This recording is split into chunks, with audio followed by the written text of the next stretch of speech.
Welcome to Moffat on Money, here with the dynamic duo, Chunk, say hey Chunk, and Talullah. Say hey Talullah. How you doing? These are obviously two of my closest friends and confidants, and they are a great aid in planning, directing, producing the videos that you watch and hopefully enjoy. But I'm going to let them do their work behind the scenes, which is where they do some of their best work. So I'm Clay Moffat. I guess I ought to be introduced somewhere along in here too, and I'm glad to be with you here today. Once again, today we're doing something a little bit different. We're looking at history and its ability to repeat itself. I've always believed that there's a lot to learn from history to kind of help better interpret, understand the future, and possibly what is to come. Hence, the title of today's discourse is Past Prologue. Chunk and Talullah, if you hear them screaming in the corner there, are asking me to ask you to subscribe and hit the like button if you like the content.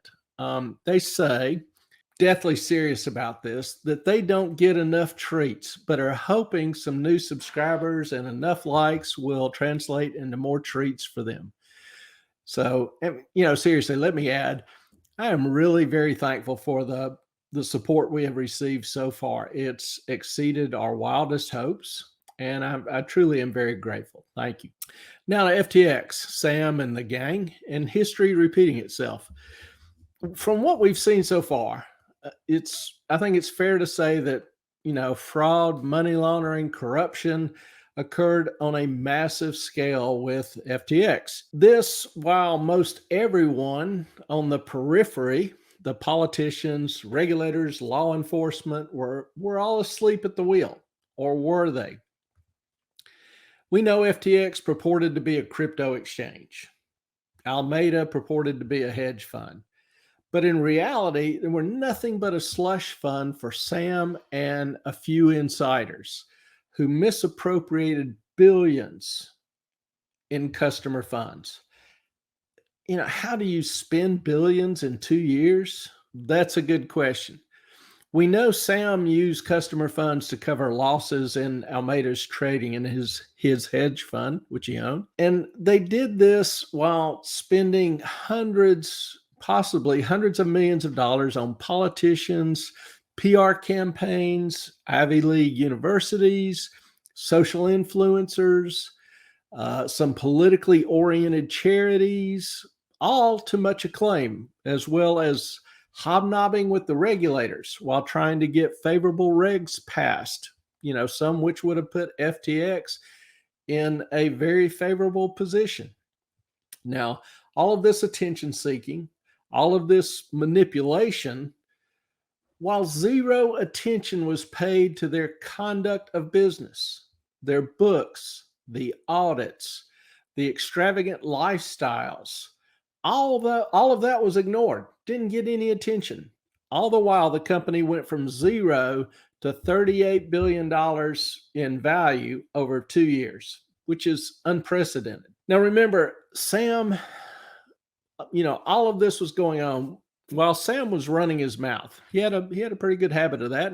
And Sam would say some interesting things.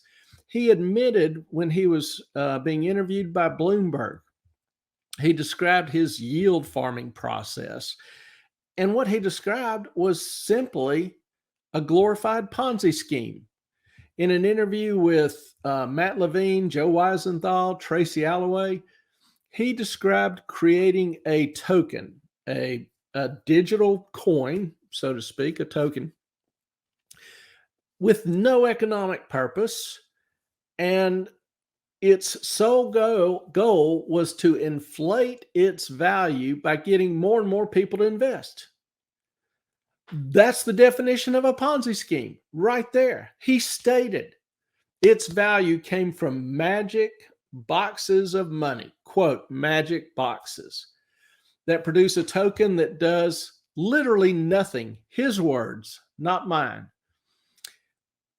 Magic isn't real, not even in crypto. Regulators, hello, it just boggles the mind sometimes.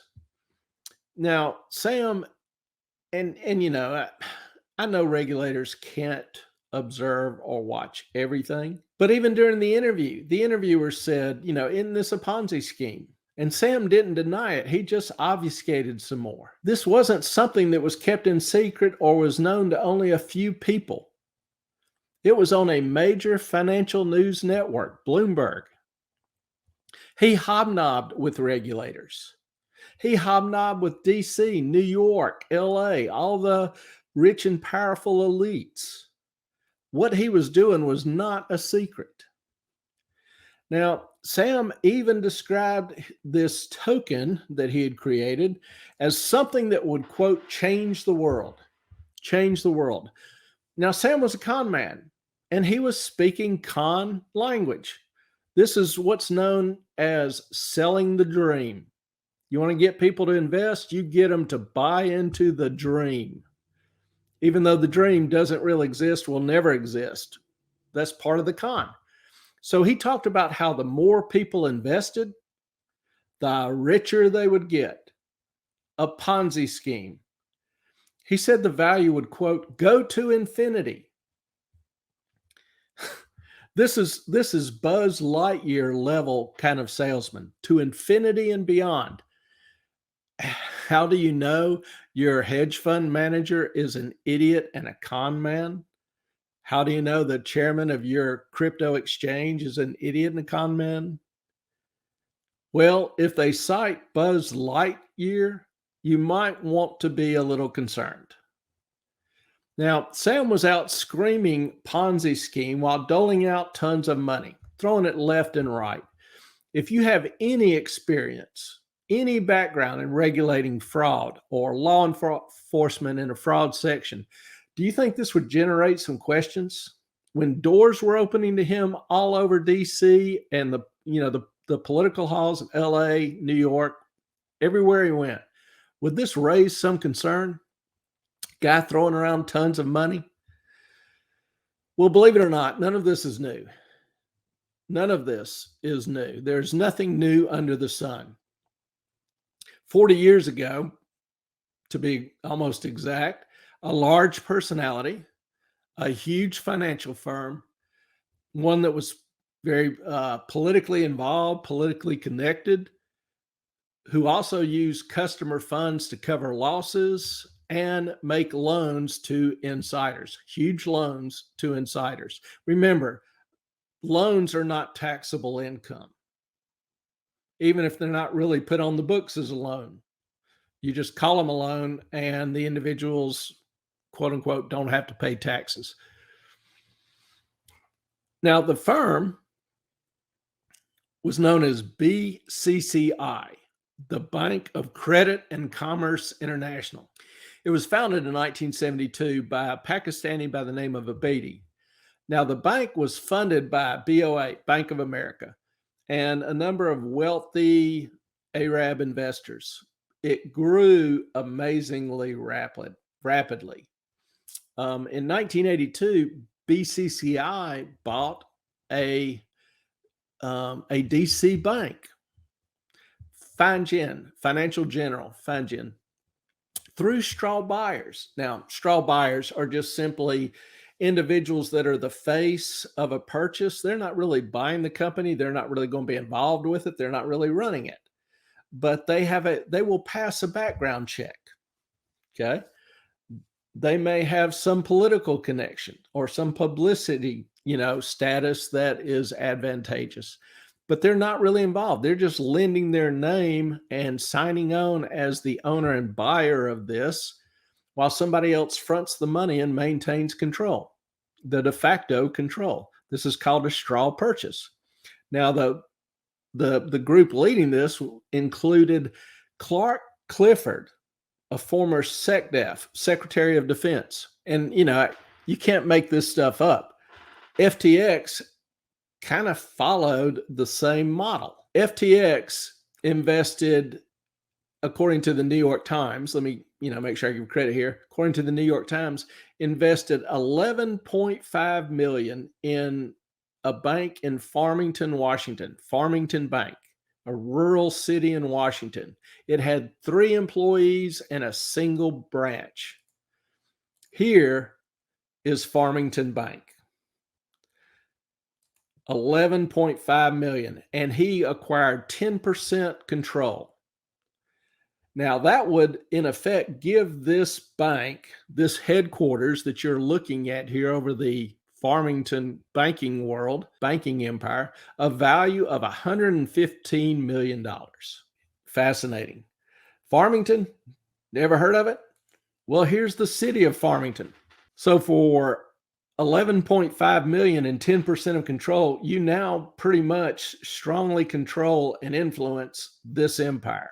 How cool is that? Right before the purchase, even a little more interesting, right before the purchase, Farmington Bank changed its name to Moonstone Bank. Moonstone, two-part name, Moon coming from its targeting of digital assets, and Stone coming from its targeting hemp and cannabis related business. Moonstone. Cute. Well, BCCI operated a money laundering scheme, also well-known money laundering scheme now. And some of their clienteles were a who's who of shitty people back in the day. Saddam Hussein, Noriega in Nicaragua, the Medellin cartel, Abu Nidal, and most any other terrorist of the day. It was also connected to the CIA and other intelligence agencies, again, to use launder funds, which, is kind of what the CIA does. I remember Mike Pompeo, the former director of the CIA and a West Point grad, talking about, he was addressing a group, kind of an informal group, and talking about the standards of West Point, where it's just ingrained into you. You don't lie, cheat, or steal. They have very strict honor code. And then while he was at the CIA, he was like, what do you do at the CIA? Well, you lie, cheat, and steal. The CIA even has training courses on how to lie, cheat, or steal. So kind of an interesting little contrast there. But BCCI failed in 91, sorry. And so during its run, other bankers knew it was corrupt. Bankers know banking.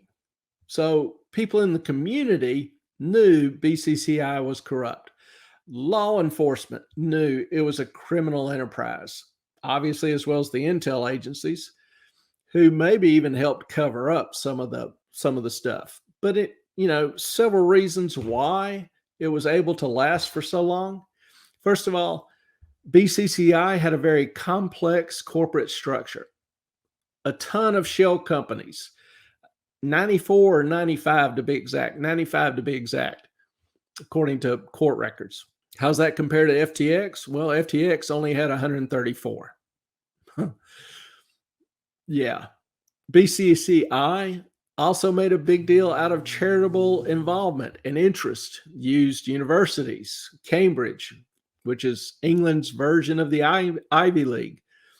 It had funds with tons of political connections, top advisors close to Margaret Thatcher and Indira Gandhi. It also formed very close relations with Jimmy Carter. Now, and I apologize for the grainy quality of this. It's a photo of an old USA Today. But here were some of the leading individuals involved with BCCI. You had Abidi, who was the head dude. Noriega. Andrew Young was a U.S. ambassador to the United Nations under Carter. You had a prominent Arab sheik. You had Charles Mathis, who was a senator. Abu Nidal, the Osama bin Laden of his day. Oliver North, the Iran-Contra guy. Clark Clifford. Burt Lance. Burt Lance was Carter's OMB director, Office of Management and Budget. Robert Altman, prominent American banker, husband of TV's Wonder Woman, Linda Carter. It's probably his greatest claim to fame. And then other clients, you had Ferdinand Marcos, the Philippines, Daniel Ortega, also of Nicaragua. You had Saddam Hussein. You had Khashoggi, who was a noted arms dealer in that decade. And then, as I always previously mentioned, the Medellin cartel. So an interesting group of customers for BCCI. And this was not a secret. Abadi even became close personal friends with Carter and made millions in donations to his favorite charities, along with receiving all the attendant fawning press coverage. He built up huge political clout with any politician he could. Does that sound familiar? In short, BCCI was a huge global financial institution doing all of the right things from an outward perspective. The reality, grotesquely different. It sought attention, making all the right moves, saying all the right things, donating to all the right charities, the charities that had almost like a cult-like following, which then showered BCCI with favor and good press. Abadi was hobnobbing with well-known politicians and throwing cash at them like nobody's business, as well as throwing it around to lesser-known ones, because you never know who's going to come into power in a few years, do you? It sought greater access to U.S. financial markets by covertly buying a U.S. bank.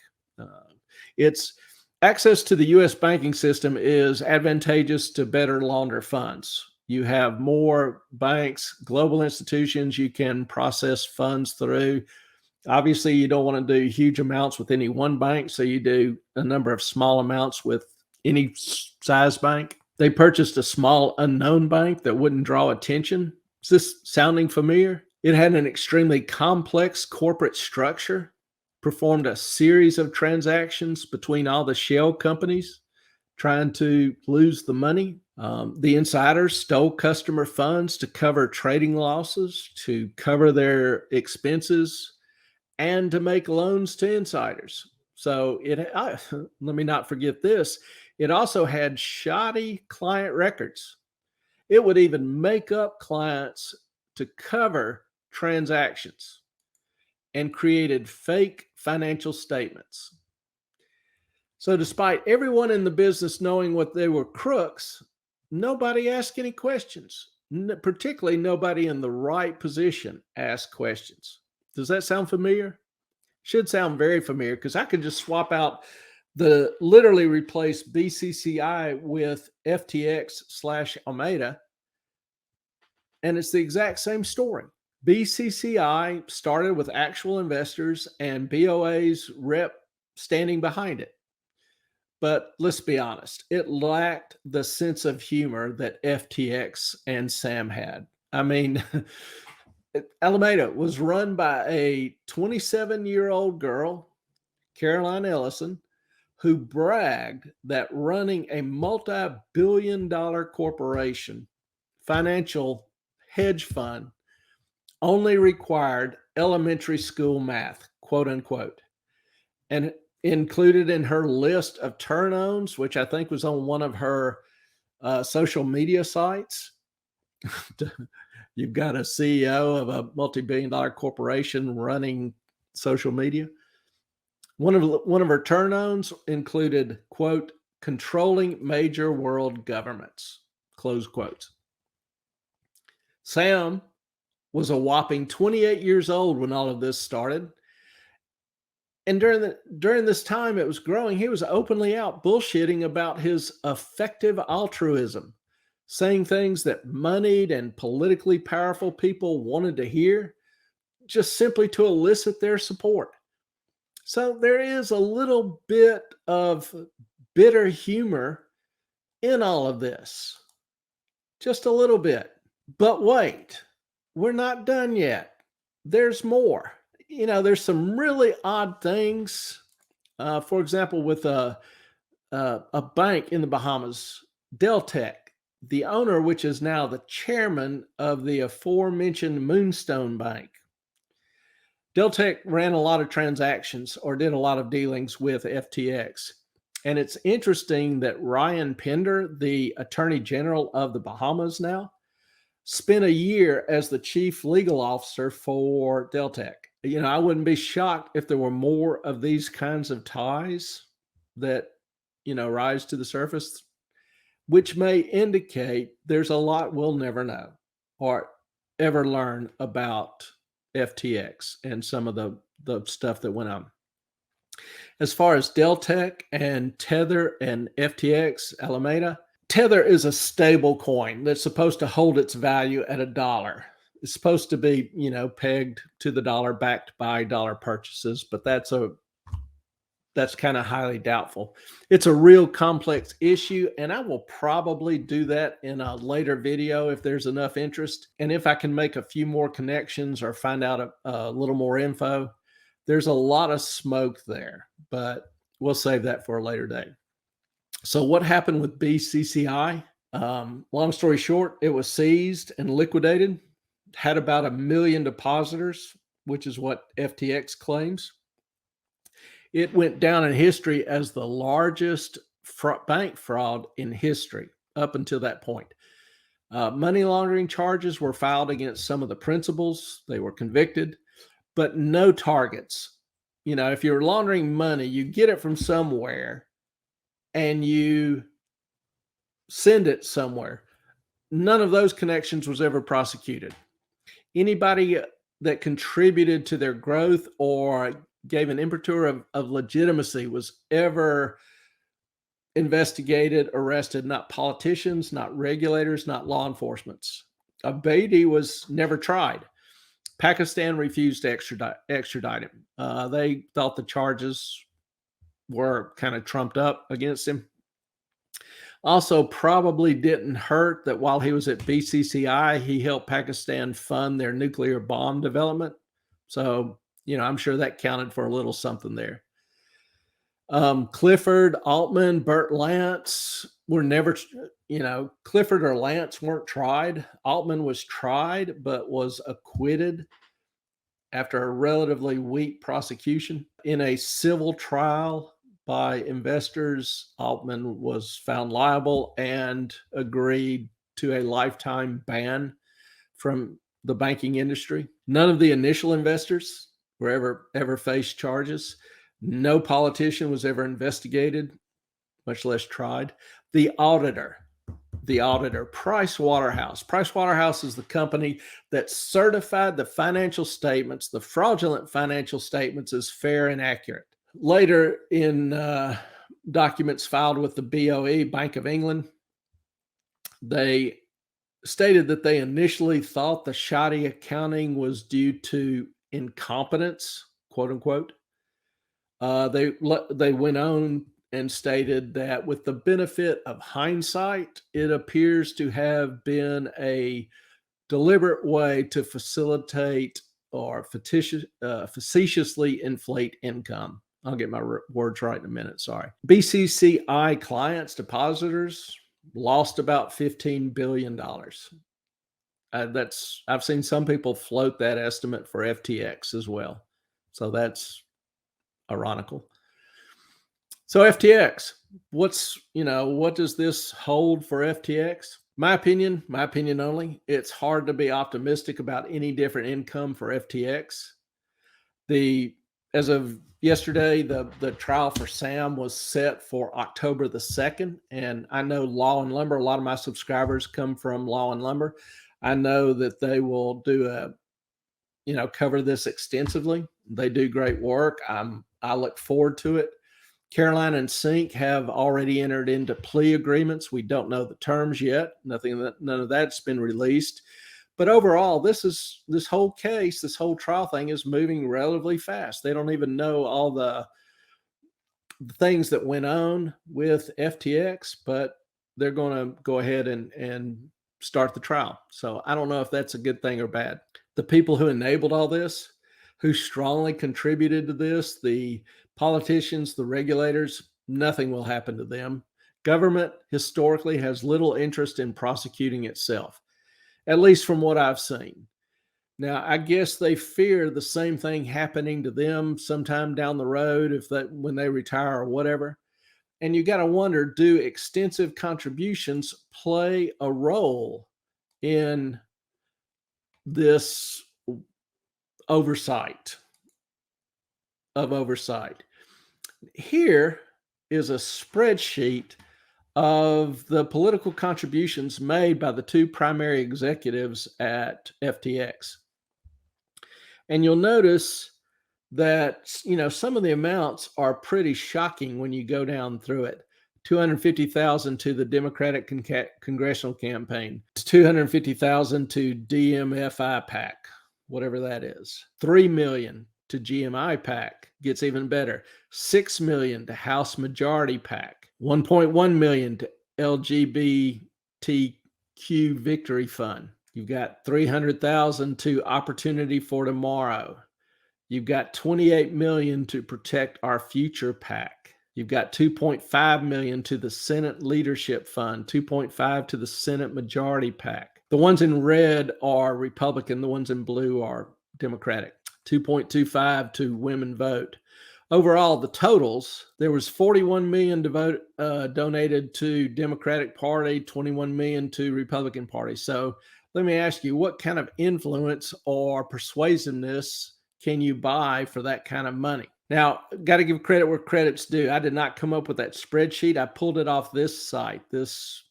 I guess you'd call it a blog, davidagigolo.com/_FTX. He's gone into put some effort forth, summarized some of the main points, and even has the spreadsheet where you can download it. So if you want more detail on that, it's kind of an interesting page of work. Customers, investors of FTX are going to lose big. The bankruptcy expenses will be significant. They'll eat up a fair amount of whatever's recovered. And then you've got the taxes due that the governments always want. Likely depositors will receive something, investors nothing. But you have to keep in mind the accounts, even Alameda, registered in Delaware, were not insured by SIPC, the version of the FDIC that insures banks. SIPC insures stock exchanges, stockbrokers. So there was no FDIC, no SIPC insurance. I think my understanding is that most bank deposits will be seen as senior debt. So in the pecking order, they should be among the first to be paid off after the bankruptcy administration and cost and the taxes are paid. The amounts taken from individual accounts and used to purchase investments are not senior debt and probably will be treated akin or similar to stocks. Typically, the recovery rate on senior debt is somewhere around 37 to 44 cents on the dollar on average, median recovery. But if I look at Lehman Brothers, another large exchange that went belly up, total claims for the unsecured were about 364 billion, of which 92 billion was paid out. So roughly a recovery rate of about 26%. So if you had $100 in deposits or claims against Lehman, you got $26 back, 26%. And those payouts were over 6 years. This after a couple of years to sort through the bankruptcy and court proceedings. So I wouldn't expect something greatly different from FTX. The 26 cents, it's probably the max that something this complex with possibly significant amounts of the money unrecoverable, lost in various crypto accounts. Don't really know enough to make any reasonable estimation. And I'm not trying to do that, just giving you a little history. So that's the overview. That's is past Prologue. There's a lot of similarities between what's going on, what has gone on, and what is going on. History does end up repeating itself. Every generation has to relearn some of the same lessons, I guess. But I hope this detail helps you become a better investor. I hope it helps you become a better informed investor. So tune in, subscribe. Don't let Chunk or Talullah down. Also, if you have anything that you'd like to see or hear, any ideas of interest, let me know. You can DM me on Twitter, Moffat on Money. Let me know anything that you'd like to see. I appreciate your support, and my time is up. I thank you for yours.